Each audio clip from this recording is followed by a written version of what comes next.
Sementara itu pemirsa, tim kuasa hukum Prabowo Gibran menyebutkan saksi-saksi yang dihadirkan hanya saksi yang mendengar. Beberapa keterangan saksi tidak memiliki korelasi langsung dengan pokok perkara. Selain itu, tim kuasa hukum juga menyebutkan pelanggaran terstruktur sistematis yang dituduhkan tidak bisa dibuktikan. Saksi-saksi yang dihadirkan adalah saksi-saksi yang hanya mendengar atau diauditu dan melihat, bukan melihat. Jadi saksi yang mendengar. Dan kemudian hanya 1-2 saksi yang menyatakan melihat secara langsung. Tapi yang lain hanya mendengar. Kemudian ada 1 saksi yang sangat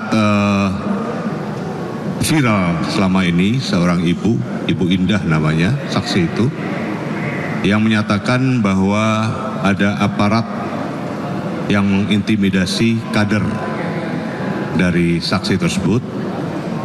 Dan setelah kita dalami, kita tanya siapa aparat tersebut, nama siapa, tapi hanya dikatakan, hanya memperkirakan bahwa orang itu mengaku sebagai pasukan pengamanan presiden. Namun tidak tahu siapa dan hanya diperkirakan itu sebagai pasukan pengamanan presiden. Jadi beberapa keterangan-keterangan saksi di sini tidak mempunyai korelasi langsung dengan pokok perkara yang dimohonkan oleh para pemohon, khususnya dalam hal ini pemohon 2. Demikian juga tidak menjelaskan relevansi apa dari keterangan saksi itu terhadap permohonannya. Jadi dengan demikian kita melihat banyak permohonan atau keterangan saksi dari permohonan itu yang tidak mempunyai relevansi dan korelasi secara yuridis.